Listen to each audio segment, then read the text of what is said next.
యాడికి వచ్చినాను రా నీ అమ్మ దారే దొరకలేదు. ఇల్లు ఎక్కడన్నా ఉండే వచ్చినా నడిచినా ఎక్కడ పోయింది ఏమైంది ఎక్కడికి వచ్చినా తెలుస్తలేదు. నీ అమ్మ ఇది ఏమైంది నాకు? మనోళ్ళు ఎక్కడ ఉన్నా వీళ్ళంతా ఎక్కడ వచ్చిండ్రా? మనోళ్ళు అందరు ఇక్కడే వచ్చిండ్రా. వచ్చిన పంతులు ఎవరు ఆంజనేయులా వీడు హనుమంతుడా? ఆంజనేయులు అట్లున్నదండి. ఎవరు రెండు ఒకటే కదరా? ఎవరి అమ్మ అది చదవలేదు. ఎవరో ఉండే సేన ఎవరయ్యా? సేనయ్య సేనయ్య అంటున్నా. సేనయ్య పెట్టనే లేదు. నేను సేనయ్యని ఎప్పుడు కలిసినా పెట్టినా నాకు ఏమో సేనయ్య చెప్తావు. మీరు గుర్తుపడతలేదు పంతులు ఇప్పుడు. శ్రీనివాసు ఊరు అది ఊరు దొర ఉన్నాడు.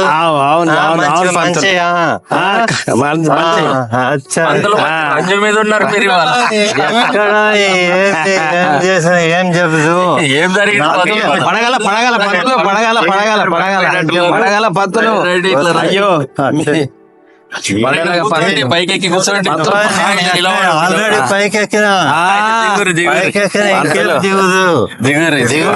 అవుతుంది. పంతులు ఎప్పుడు చూడలే మిమ్మల్ని అవతారంలో.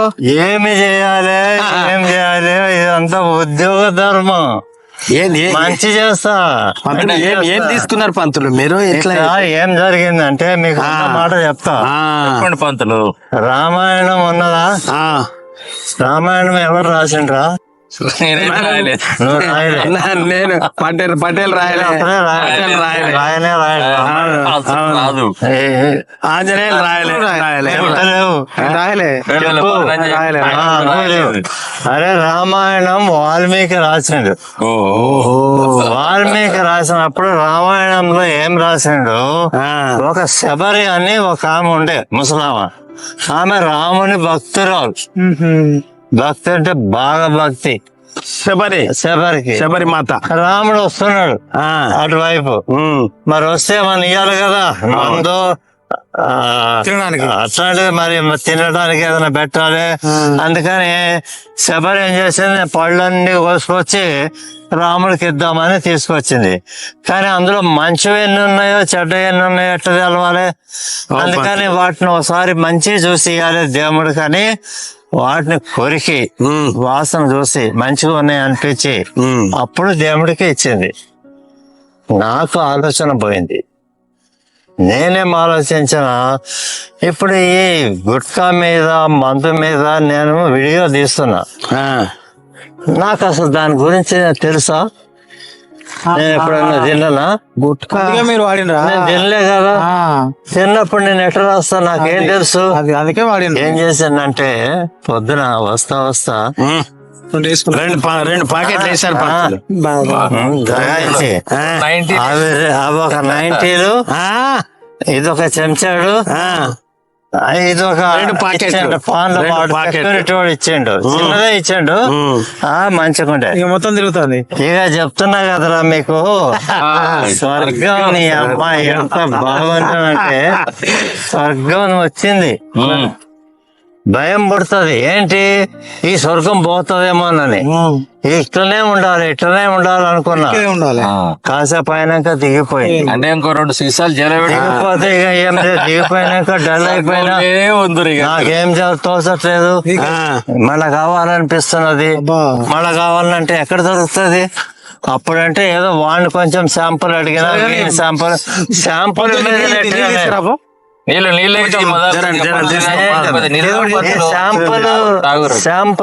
దొరుకుతుందా? పటేల్ శాంపుల్ మీదనే ఇట్లున్నది. ఒరిజినల్ ఎట్లుంటుందా అని అనిపించింది.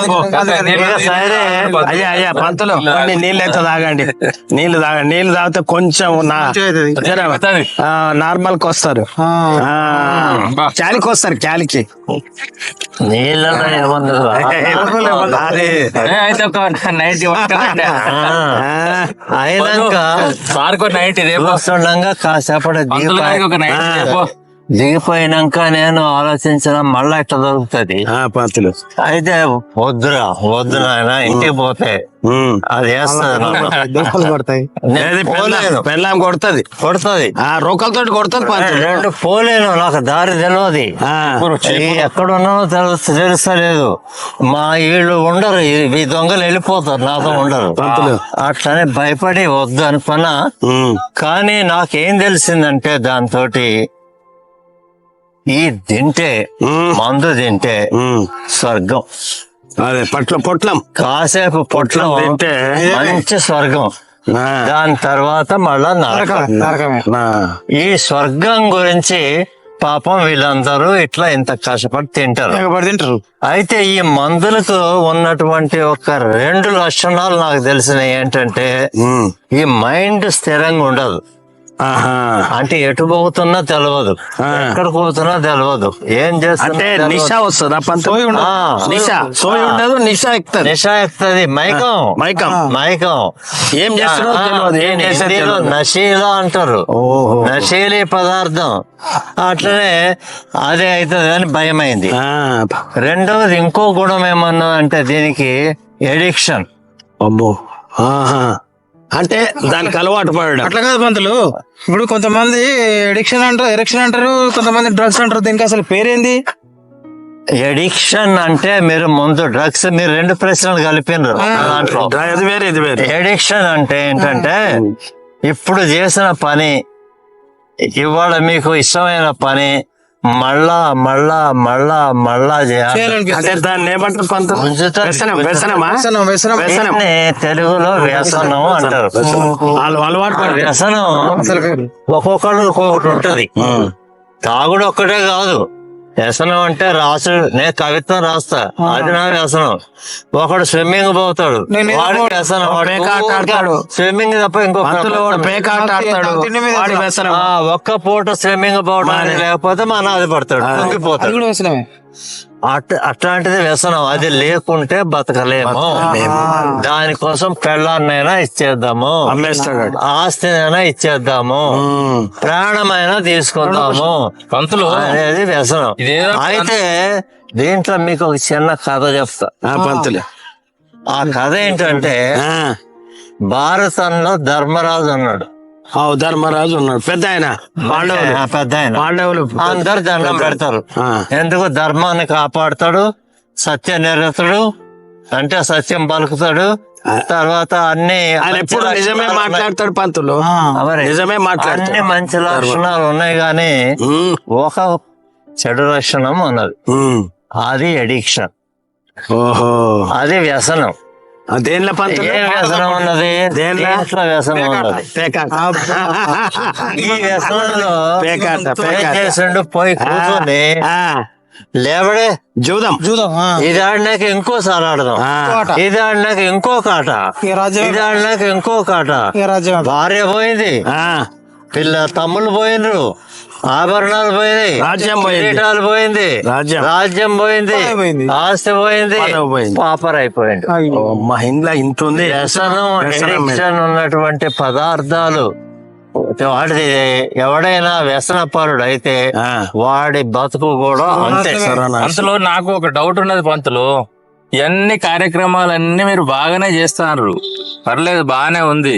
కానీ మరి మన ప్రభుత్వాలు ఏం చేస్తున్నట్టు వీటి గురించి? ఇప్పుడు ఇది ఏంటంటే, ప్రభుత్వం ఎక్కువ తింటది, తక్కువ పని చేస్తుంది. మీకు తెలియంది కాదు. ప్రభుత్వం అవినీతి నిరోధక చట్టం ఉన్నదా? ఉన్నది. యాంటీ కరప్షన్ ఉన్నదా? ఉన్నది. అవినీతి ఆగిందా? పెరిగింది. ప్రభుత్వంలో నార్కోటిక్స్ మీద 4 డిపార్ట్మెంట్లు ఉన్నాయి, పెద్దవి. మంత్రిత్వ శాఖలో ఉన్నాయి 4. మన హైదరాబాద్ లో కూడా నార్కోటిక్స్ బ్యూరో ఉన్నది. వాళ్ళు ఏం చేస్తారో మీకు తెలుసు. విషయం పంతులు, ప్రభుత్వం ఏం చేయదు. పంతులు, నార్కోటిక్స్ అంటే ఏంటి పంతులు?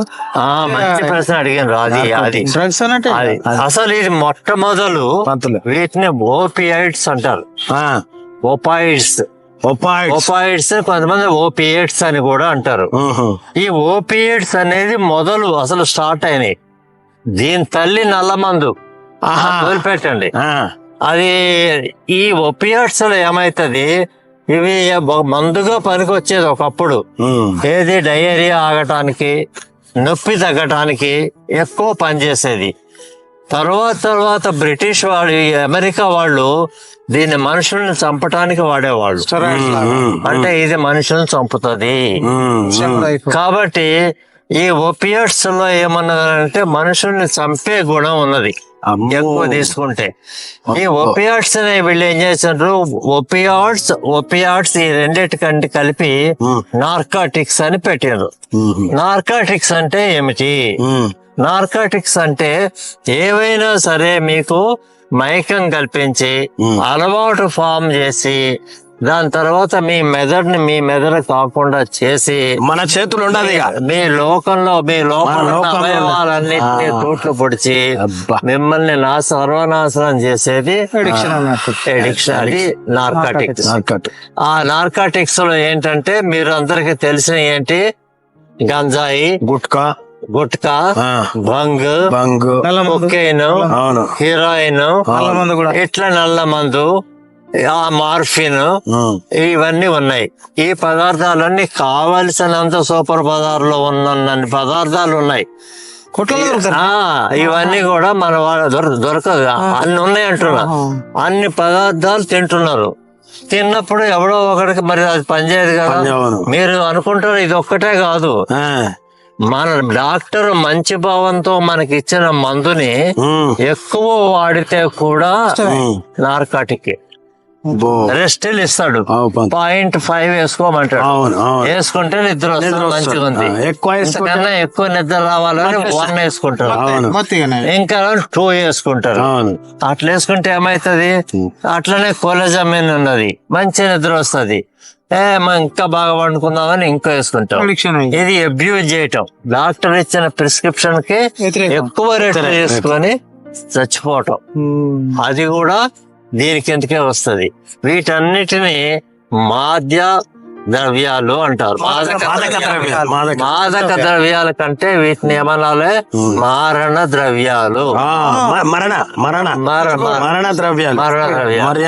కాబట్టి వీటి నుంచి మనం బయట పడగంత వరకు మన దేశం బాగుపడదు, కుటుంబాలు కూడా బాగుపడదు. ఎందుకంటే కుటుంబాలు నాశనం అయిపోతాయి. ఎన్నో కుటుంబాలు నాకు తెలిసిన, మీరు అన్నది వాస్తవం. ఇప్పుడు ఇది ఏంటంటే ఇది ఒక కుట్రలాగా జరిగింది. ఈ నైజీరియా అటువంటి దేశాల నుంచి ఈ మత్తు మందు, ఈ మాదక ద్రవ్యం, ఈ మారణ ద్రవ్యం, ఈ మహమ్మారి, ఇది అన్ని చోట్లకి వాళ్ళు పంపించారు. ప్రపంచం అంతా దిగుమతి. ఇది ఎట్లా సాగుతున్నది, స్కూల్ ఉంటే స్కూల్ వెనక పెన్సిల్ అమ్మేటోడి దగ్గర చాక్లెట్లు దొరుకుతాయి వాడు. తర్వాత మీకు అక్కడ ఊళ్ళలో పోతే వాడు పాన్లో పెట్టి దానిలో పెట్టి ఇస్తున్నాడు. మీరు రెడ్డి కాలేజ్ పోండి, మొక్కజొన్న కంకి కొంటే 200 రూపాయలు ఎంతో. ఎందుకు, దాని నిండా బ్రౌన్ షుగర్ రాసిస్తాడు. ఇంత జరుగుతున్నది.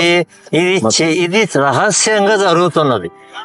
మీకు తెలియదు మీ ఇంట్లో ఎవరు మందు తింటున్నారో, డ్రగ్ తింటున్నారో నాకు తెలియదు. కాబట్టి ఇది రహస్యంగా ఉండటాన్ని దీన్ని అండర్ ఎస్టిమేట్ చేసిండు, ఇదేం కాదులే అని. ఇప్పుడు అది ప్రబలి భయంకరమైన స్థితిలో ఉన్నది. అది ఎప్పుడైనా ఇది మన దేశాన్ని పాడు చేయటానికే సిద్ధంగా ఉన్నది. ఎవరిని పాడు చేస్తుంది, పెరిగే పిల్లలు, వాళ్ళకి గర్భస్రావం అవుతుంది, వాళ్ళు పిచ్చిగా మాట్లాడతారు, మైండ్ సరిగ్గా ఉండదు, గదిలో ఉంటారు. వాడు మొగుడు చేసుకున్నాడు, ఎప్పుడు పండుకొని ఉంటావు, నీకు రోగమే అని వాడు అంటాడు. వాడికి తెలియదు బాత్రూమ్ లో పోయి ఇది తింటదని.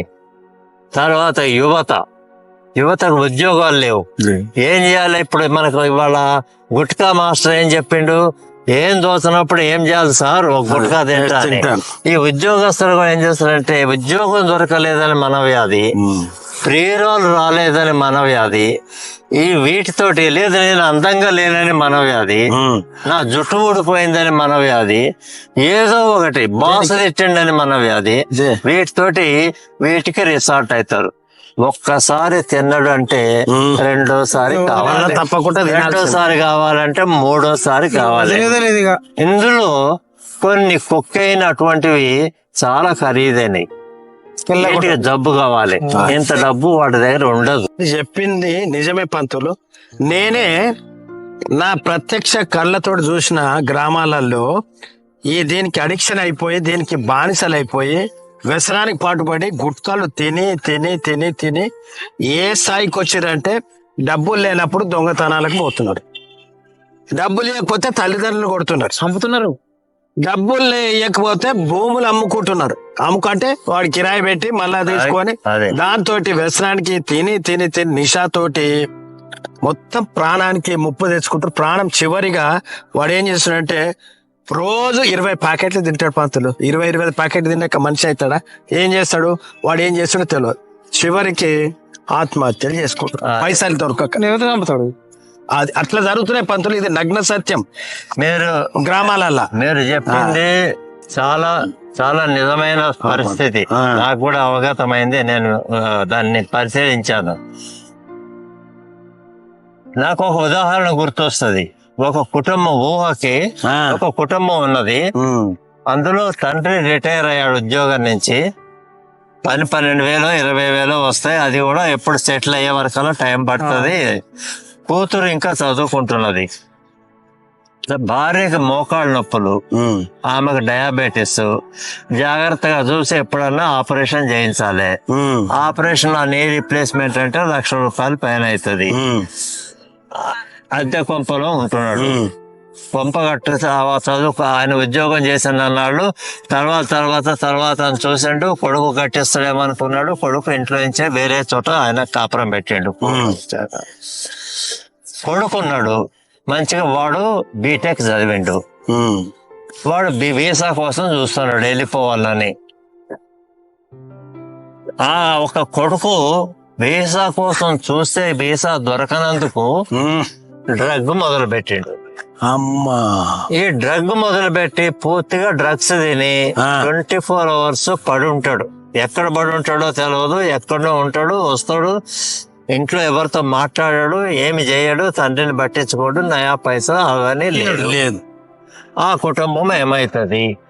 ఆగమైపోతుంది, పూర్తిగా సర్వనాశనం అయిపోతుంది. అటువంటి కుటుంబాలు కొన్ని వేలు మన దగ్గర, మన స్టేట్ లో ఉన్నాయి. లక్షలు కూడా ఉండొచ్చు. దీన్ని ఆలోచించాలి మనం. ఏమైతుంది? ఈ లక్షల్లో మరణాలు జరుగుతాయి. గుర్తుంచుకోండి, నేను చెప్తున్నా. ఎందుకనంటే ఇది మామూలు వ్యాధి కాదు. ఇది భయంకరమైన వ్యాధి, కనపడని వ్యాధి. ఇది కనపడుతుంది, పళ్ళు ఊడేది కనపడుతుంది పంతులు గారు. కానీ తాగి బదాన్ని పడ్డోడు కనపడతాడు, కనపడదు, కంటికి కనిపించదు. ఇది కనిపిస్తుంది. కాబట్టి దీన్ని మనం పూర్తిగా తెలుసుకొని మనం వాళ్ళకి మంచి అవగాహన ఏర్పాటు చేయాలి. టీచర్లకు తెలియదు, ఎవరికి తెలియదు. డాక్టర్లు కూడా వస్తే మందులు ఇస్తారు. 2, 3 డి అడిక్షన్ సెంటర్లోనే ఉన్నాయి. అవి కూడా ఎక్కువ ఏమి చేయవు పని. నేను సంకల్పించుకోకపోతే నన్ను సిగరెట్ మానిపేయడం ఎవరి తరం కాదు. నేను తాగొద్దు అనుకున్న నాడు నేను ఎవరు అది వీడు అనుకోడు. వంతులో నాకు ఒక డౌట్. ఎన్ని బాగానే చెప్తున్నారు, లోకాభిరామాయణం అంతా బాగానే చెప్తున్నారు, కానీ అసలు ఇంతకు మనం ఏం చేస్తున్నాం మరి దీని గురించి? నేను ఇప్పుడు మనం ఇంత దూరం వచ్చి అదే కదా దాని లక్ష్యం చెప్తా. దానికంటే ముందు మీరు తెలుసుకోవాల్సి ఉంది. ఎందుకంటే మీరు మాట్లాడేటప్పుడు ఎన్ని రకాలైనటువంటి ఈ మాదక ద్రవ్యాలు ఉన్నాయి, మత్తు పదార్థాలు, నార్కాటిక్స్, మారణ హోమాలు. మీకు నల్ల మందు బాగా తెలుసు. ఒకప్పుడు అది మందు మందు అని ఉంది. అది ఎందుకు ఉందనంటే అది మెడిసిన్ వాడుతుంది. అక్కడి నుంచి స్టార్ట్ అయింది. దీనికి కల్పిట్స్ నల్ల మందు ఒకటి. అసలు దీనికి బ్రహ్మాండమైన రాక్షసి టొబాకో, పొగాకు. ఏ రాష్ట్రంలో అయినా పొగాకు వేసే ముందు పర్మిషన్ తీసుకోవాలి, గవర్నమెంట్ అది కోసేటప్పుడు తీసుకోవాలి, మళ్ళీ అమ్మేటప్పుడు తీసుకోవాలి. ఇక్కడ జరుగుతుందో లేదో మనకు తెలియదు. లేదు. ఎందుకు? అది విష పదార్థం కాబట్టి. తర్వాత గంజాయి, తర్వాత కొకైన్, కొకైన్, ఇంకో దాని పేరు ఆహువాస్కా. ఒకటి కన్నాలైట్స్ అనేది బాగా వాడతారు ఇక్కడ సిటీలో. తర్వాత బ్రౌన్ షుగర్, మొక్కజొన్న కంకులు ఆడపిల్లలకు అమ్ముతున్నారు, అంత రేటు కంటే అది బ్రౌన్ షుగర్. బ్రౌన్ షుగర్ లో కూడా ఇది ఉందా పంతులు? బ్రహ్మాండంగా. అయ్యబ్బా. తర్వాత అదే రెడ్డి కాలేజ్ దగ్గర అమ్ముతున్నారు, కంకులకు పోసి, మొక్కజొన్న కంకులకు పోసి అమ్ముతున్నారు. యాంఫిబెటిన్, అదేంటి పంతులు? తర్వాత కోడిన్, హీరోయిన్, అవి కూడా ఇవన్నీ ఇవన్నీ కూడా చెట్ల నుంచి వచ్చినాయి. చూడండి మళ్ళా ఇవి ఎక్కడి నుంచో కెమికల్స్ కాదు, కొన్ని వేల సంవత్సరాల బట్టి చెట్ల నుంచి వస్తున్నాయి ఇవి. 3000 సంవత్సరాల బట్టి ఉన్నాయి ఇవి. కాబట్టి ఇవి. తర్వాత డెక్స్ట్రోప్రోపాక్సిలిన్, తర్వాత ఫెనాటెనిల్, తర్వాత ట్రిపరిడిన్, ఆత్మకోడిన్, మార్ఫిన్, ఇట్లాంటివి ఎన్నో రకాల. కానీ మాకు తెలిసేది మాత్రము ఇప్పుడు ఎప్పుడు మనకి చాక్లెట్ లో పెట్టేస్తున్నారు, రెగ్యులర్ పేపర్లు ఇస్తారు కాబట్టి. అయితే వీటి యొక్క ప్రత్యేకమైన గుణం ఏంటంటే ఆనందం, విశ్రాంతి, మరిచిపోవటం, నొప్పి లేకపోవడం. మరిచిపోతారు. బ్రెయిన్ కి బాడీకి కలిసిన పెయిన్ ఉండదు, కనెక్షన్ ఉండదు, మీకు విశ్రాంతి ఉంటది.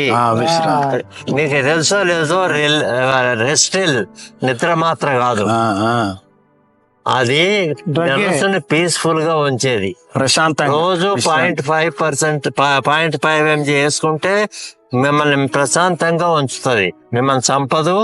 అది మీకు నిద్ర వచ్చేది కాదు, నిద్ర మాత్రం కాదు, ఓన్లీ రెస్ట్. మనం అందరం నిద్ర మాత్రం అనుకుంటాం, రెస్టిల్ అనేది కాదు. తర్వాత డిప్రెసెంట్లు అని ఉన్నాయి, అంటే మనిషిని డిప్రెస్ చేస్తాయి. వాడు ఇక ఎందుకు పనికిరాడు, ఏమి చేస్తాడు అని ఉంటాడు వాడు. తర్వాత కన్నాబియడ్ అనేది మెదడుని ప్రశాంతంగా ఉంచుతుంది. అది కూడా అంతే. అదే ఇప్పుడు ఇవన్నీ ఎందుకు తీసుకుంటాము? ఆనందం కలగటం, మెదడు ప్రశాంతంగా ఉండటం, నొప్పి లేకపోవటం, ఒక రకమైన ఊపు పైకి పోవటం, ఒక రకమైన జోష్ రావటం, ఉత్సాహం రావటం అనిపిస్తుంది, ప్రోత్సాహం అంటే జోష్ వస్తుంది. తాత్కాలికమైన తాత్కాలికమైనది, కృత్రిమమైనది. మంచిదే కదా, మరి కదా. అది కాసేపు ఉంచాయి, అంటే కృత్రిమం. ఎక్సైట్మెంట్ ఎప్పుడు కూడా ఫాలోడ్ బై డిప్రెషన్. గుర్తుపెట్టుకోండి, పెరిగినది విరుగుట కొరకే. ఆ విరిగినప్పుడు ఎట్లా పడతాడంటే దూరం నుంచి పడిపోతాడు, వాడు ఎందుకు పనికి రాకుండా అవుతాడు. అది అదే ఉన్నప్పుడు తినేటప్పుడు ఉత్తేజకాలు అని చెప్పాను కదా, ఆ ఉత్తేజకం నీ అమ్మ ఎరగదీస్తా అంటాడు. అంటే వాడిని వాడికి లేని బలాన్ని ఇస్తుంది. దీంతో మనవ్యాధి పడుతుంటాడు, చెప్పలేక ఇట్లా అయిపోయి. నేను ఒకప్పుడు ఎట్లుంటే ఎరగదీస్తుంటే, ఇప్పుడు ఏం చేయాలి నేను? ఆ రంది పడుతుంటాడు. అది ఒకటి. రెండోది మాత్రం కరెక్టే పంతులు, పిల్లలు అయితే లేరు. అదే మా గుట్కా తిన్నోనికి వాడికి కూడా అంతే. అదే శారీరకంగా కొన్ని అవయవాలు పనిచేయకుండా దెబ్బతినిపోతే మానసికంగా పిచ్చోడవుతాడు. వాడు మాటలకి అర్థం ఉండదు. హృదయం, శ్వాసకోశం ఆ రెండు దెబ్బతింటాయి. రెండు పోయినాక హృదయం బ్లడ్ పంప్ చేయదు పూర్తిగా, శ్వాసకోశం పూర్తిగా శ్వాస తీసుకోదు. ఇక నువ్వు వాడేంటి, చావు కన్నా ముందు చస్తున్నాడు. ఆకలి ఉంటదా పంతులు గారు? ఆకలి ఉండదు, ఇదే ఆకలి, గుట్కాలే. తర్వాత ఆందోళన ఒక పక్కన ఉంటది, వాడికి తప్పు చేస్తున్నాను ఏదో ఆందోళన ఉంటది, ఎప్పుడు ఎక్కడ డబ్బు దొరుకుతుందా అని ఉంటది, దాంట్లో ఉంటాడు. తర్వాత ఆత్మహత్య ప్రేరణ. మీరు అన్నారు, ఇది ఏది తోచనప్పుడు, లేదు భార్య ఏదన్నా అన్నప్పుడు, ఇవాళ రేపు భార్యలు అంటున్నారు నీతో ఏం కాదు అని, అట్లా అన్నప్పుడు వాడు వేరే అర్థం తీసుకోకుండా, అదే వేరే అర్థం, వీడికి అది ఉంది కాబట్టి వేరే అర్థం తీసుకుంటాడు. నాతో ఎందుకు బతుకు జీవితమే అని వ్యర్థమని చనిపోతున్నాడు. చనిపోతున్నాడు. తర్వాత ఈ డ్రగ్ అబ్యూజ్ ఏమో డాక్టర్లు ఇచ్చేది ఇష్టం వచ్చినట్టు వాడటం, అది కొంతమంది కాబట్టి వాళ్ళు కూడా వాళ్ళ స్వార్థపరులు, వాళ్ళు కూడా మీరు వాళ్ళ కూడా వ్యసనాలు పెట్టుకోండి. వాళ్ళకి విశ్వాసం లేని వాళ్ళు. పంతులు దేనికి మనలాంటి వాళ్ళే మరి అధికారులు ఏం చేయరా పంతులు? అయితే అధికారులు చెప్పారు కదా, కార్లు ఉంటాయి, అధికారులు అంటే అదే కార్లు ఉంటాయి. ఆ కార్లతో పాటు డ్రైవర్లు వాళ్ళు వీళ్ళు ఉంటారు. వాళ్ళు కూడా మోసడే. ఒకటి రెండు దవరాలు కొట్టొస్తారు. ముందే అమాయకులు పట్టుకుంటారు. ముందే చెప్పిపోతే మాంసం ఉంటుంది, లేకపోతే ఉండదు. అని దాచి పెడతారు. ఈవినింగ్ వీడు కూడా వేసుకుంటాడు, వచ్చేస్తారు. ఏమైతుంది? ఆయన ఏం చేస్తాడు? ఎక్కడో ఒక ఆఫీసర్ ఉంటాడు, ఒక ఆఫీసర్ తోటి ఏమి కాదు కదా. ఇంకా ఇవన్నిటికీ మూలం ఏంటంటే మన ప్రజలే తెలుసుకోవాలంటారు మీరు. ముందు ఆఫీసర్లు గవర్నమెంట్ మీద మన బాధ్యత, మన డిపెండెన్స్ తక్కువ చేయాలి. మనమే తెలుసుకోవాలి. రెండోది, ఇది ఎక్కడి నుంచి మొదలవుతున్నది? ఇంట్లో. మూలం అంటే పేరెంట్స్, మూలం తల్లిదండ్రులు ఆ. పిల్లలు లేటుగా వస్తే, పైసలు ఎక్కువగా అడిగితే, నిలదీయాలి. మాట్లాడకపోతే, రూమ్ లో పోయి తాళం వేసుకుంటే, ఏమేమో కోడ్ మాటలు ఎవరితోనో మాట్లాడుతుంటే మనం వాటిని గమనించాలి, ప్రశ్నించాలి, నిలదీయాలి, అడగాలి, తెలుసుకోవాలి. అడగట్లేదు కదా అని వాళ్ళు చేస్తున్నారు. మగ పిల్లవాడు కూడా ఎక్స్ట్రా క్లాస్ ఉంది అంటాడు, ఫ్రెండ్ అడగమంటాడు కావాలంటే. ఆ ఫ్రెండ్ కూడా ఇదే పని. అయితే ఈ వీళ్ళు నలుగురు ఒక చోట చేరతారు, చేరి మందు చేస్తారు, డ్రగ్స్ వేస్తారు. కాబట్టి కొడుకుని చూడాలి. కొడుకు వాడు మీకు సహాయం చేయకపోయినా సరే వాడు ఒళ్ళు గుల్ల చేసుకొని చచ్చిపోతాడు. వాడు పంతులు చచ్చిపోతారండి వీళ్ళంతా. నేను ఇప్పుడు ఇది చెప్తున్నా. ఈ డ్రగ్గులు ఏ వయసు వాళ్ళకి అమ్ముతారు వాళ్ళు? ఏది 18 నుంచి పిల్లలకి ఏ వయసు వాళ్ళకి 18 అమ్ముతారు? నుంచి 26 ఇప్పుడు సంవత్సరాలు. ఇదివరకు 13 ఏళ్ల వరకు అమ్మేది, ఇప్పుడు 10కి వచ్చింది. అబ్బా 10 ఏళ్ళ నుంచి అమ్ముతారా? 10 ఏళ్ల బాలికలు తింటున్నారు. అమ్మా సర్వేలో అబ్బాయిలు కూడా. అబ్బాయిలు కూడా. ఎంత ఇది దీనికి గోవిందరావు కమిటీ అని ఒక కమిటీ వేసింది గవర్నమెంట్ ఆఫీసర్ అధికారికంగా. సెంట్రల్ స్టేట్ వాళ్ళు తిరిగి బాగా సర్వే చేశారు. సర్వే చేస్తే దాంట్లో తెలిసింది ఏంటంటే నిజాలు తెలిసినాయి. చాలా భయంకరమైన ఫిగర్స్ బయటకు వచ్చినాయి. పెద్ద సంఖ్యలో. దాన్ని గవర్నమెంట్ దగ్గర తీసుకుపోయినారు. పెద్ద పెద్ద గవర్నమెంట్ అంది వద్దు, దీని లోపల పెట్టు. మన దేశము నేను చెప్పినట్టు పుణ్యభూమి, ధర్మభూమి, కర్మభూమి, వేదభూమి. అంత మన కర్మ. కాబట్టి ఇట్లాంటి చోట ఇంతమంది డ్రగ్స్ తింటున్నారంటే మన ప్రతిష్ట ఏం కావాలా? దెబ్బతింటది. దేశ ప్రతిష్ట దెబ్బతింటది. బయటకు రాకుండా కప్పిపెట్టు. ప్రోత్సహించినట్టే ఇక. ఉండని ప్రోత్సహించినట్టే. నడిచాను రోజు తగ్గిపోయింది. ఇక ప్రోత్సహించినట్టే కదా. అది అక్కడ రోజు ఫైల్లోకి వెళ్ళిపోయింది. ఈ మధ్య కాలంలో హైదరాబాద్ నగరంలో, తెలంగాణలో మన యువత, అదే కాకుండా స్కూల్కి పోయే పిల్లలు ఈ మాదక ద్రవ్యాలకు, డ్రగ్స్కు, వీటికి అలవాటు పడుతున్నటువంటి సంఘటనలు చాలా చూస్తాను. మత్తు పదార్థాలు వాడి వాళ్ళ జీవితంతో పాటు వాళ్ళ కుటుంబ జీవితాలు కూడా వాళ్ళు పాడు చేస్తున్నారు. చిన్నపిల్లలు వాళ్ళు ఈ డ్రగ్స్ సేవించే సమయం వాళ్ళకు ఆనందంగా ఉండొచ్చు, కానీ దాని తర్వాత దానికి బానిస అయిన తర్వాత వాళ్ళ బ్రతుకులు మొత్తం కూడా దేనికి పనికి రాకుండా అయిపోతారు. ఇది ఒక కుట్రలాగానే మన దేశం పైన చేస్తున్నటువంటి ఒక విదేశీయులు కొంతమంది చేసిన విషయాన్ని గుర్తుపెట్టుకోలేము. విదేశాల్లో ఈరోజు భారతదేశం సంబంధించినటువంటి ఒక ఏదైతే మనకు యువత మనకు సంపద ఉందో, youngest country in the world, మన దగ్గర యువత హైయెస్ట్ ఉన్నారు. ఈ యువ శక్తిని నిర్వీర్యం చేయడానికి కొన్ని విదేశీ శక్తులు మనల్ని బలహీనపరచడానికి చేస్తున్న ప్రయత్నమే ఈ డ్రగ్స్ అబ్యూజ్ మన దేశంలో పెంచడానికి ప్రయత్నం.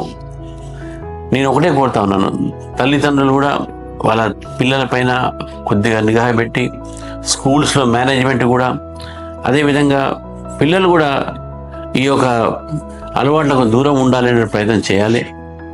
మీరు ఒకవేళ దీనికి అలవాటు పడితే మీ జీవితం నాశనంతో పాటు మీ కుటుంబం బాధపడతారు, మీ తల్లిదండ్రులు బాధపడతారు, మీ అన్నదమ్ములు బాధపడతారు, మీ చెల్లెళ్ళు బాధపడతారు. కాబట్టి ఇటువంటి ఒక అలవాట్లకు దూరం ఉండాలి. సే నో టు డ్రగ్స్, ఇది మన లక్ష్యం కావాలి. తెలంగాణని మనము డ్రగ్స్ ఫ్రీ తెలంగాణగా మనం మారుద్దాం. అందరం కలిసి ఈ యొక్క ప్రయత్నం చేద్దామని చెప్పేసి కూడా మిమ్మల్ని కోరుతా ఉన్నాను. నమస్తే. భావి భారత పౌరులుగా తీర్చిదిద్దవలసిన యువత ఈ మాదక ద్రవ్యాల కారణంగా నిర్వీర్యమైపోతున్నారు, నిస్తేజమైపోతున్నారు. వాళ్ళ జీవితాలు అంధకారములోకి నెట్టబడుతున్నాయి. నిరాశ నిస్పృహల మధ్య కొట్టుముట్టాడుతున్నటువంటి యువత ఈ మాదక ద్రవ్యాలకు బానిసలవుతున్నారు. దీని ప్రమాదం నుండి మనం నిరోధించకపోయినట్లయితే యావత్తు దేశంలో కూడా ఇది ఒక పెద్ద సమస్యగా మారేటటువంటి అవకాశం ఉంది. ఇది ఒక వ్యసనం. ఇవాళ జూదం ఆడడం ఎలా వ్యసనమో, ఈ డ్రగ్స్ ను సేవించడం కూడా అలాంటి వ్యసనమే. ఇది ఆల్కహాల్ సేవించడం కానీ, మద్యం సేవించడం కానీ, డ్రగ్స్ సేవించడం కానీ ఇది ఒక వ్యసనం. మద్యం మత్తులో రాష్ట్రం ఊగిపోతూ ఉంది. ఈ తాగుబోతుల తందాల కారణంగా అనేక మంది మహిళలు వేధింపులకు గురై ఆత్మహత్యలకు ఒడిగడుతున్నారు. మరి ఎంతమంది మహిళల యొక్క మంగళసూత్రాలు తెగిపోతున్నాయో ఒకసారి ఆలోచిస్తున్నారా? ఈ వ్యసనం నుండి వీళ్ళని విముక్తం చేయవలసిన అవసరం ఉంది కదా. ఒకవైపు అందరికీ ఆరోగ్యాన్ని కల్పిస్తామని చెప్తున్నారు ప్రభుత్వం, ఇంకొక వైపు అనారోగ్యాల్లోకి నెట్టివేస్తుంది. మద్యం ఎలానో, జూదం ఎలానో, డ్రగ్స్ కూడా అలాంటిది అనే సందర్భంగానే గుర్తు చేస్తున్నా. ఇవాళ డ్రగ్ రాయలు, మందుబాబులు అన్ని అమ్ముకొని తల్లిదండ్రులను, భార్యలను వేధిస్తున్నారు. చట్టాన్ని ఏ మేరకు అమలు జరుగుతుంది? ఇవాళ ఎంతమంది డ్రగ్ సేవించడం ద్వారా వాళ్ళ జీవితాలు ఛిద్రమవుతున్నాయి. ప్రభుత్వం నిఘా విభాగం ఏం చేస్తుంది? అందుకే ప్రభుత్వ వ్యవస్థలే కాకుండా పౌర సమాజం కూడా స్పందించాలి, ప్రజల్లో చైతన్యాన్ని తీసుకురావాలి. ఇది ఒక ఉద్యమంగా మారాలి. పాండురంగారావు గారు దీనికి నేతృత్వం వహిస్తున్నారు, చాలా అభినందనీయం. సమాజంలో యువత జీవితాలు ఛిద్రం కాకుండా చూసేటందుకు ఈ ఉద్యమాన్ని చేపడుతున్నారు. మనం అందరం కూడా సహకరించవలసినటువంటి అవసరం. Thank you. మన తెలుగు వాళ్ళకి ఒక రుగ్మత ఉంది. ఎటువంటి విషయాన్నైనా కూలంకషంగా గంటల తరబడి చర్చిస్తారు, కానీ వాటికి సమాధానం కానీ సొల్యూషన్ కానీ ఎవరు ఆలోచించరు. చర్చించడం, ఎటువాడు అటు వెళ్ళిపోవటం. కానీ వికాస భారతిలో మాత్రం రెండవ భాగం ఏదైతే ఉందో అది పూర్తిగా సమస్యలకు సమాధానం చర్చిస్తుంది. కాబట్టి మొదటి దానికన్నా రెండవది చాలా చాలా ముఖ్యం.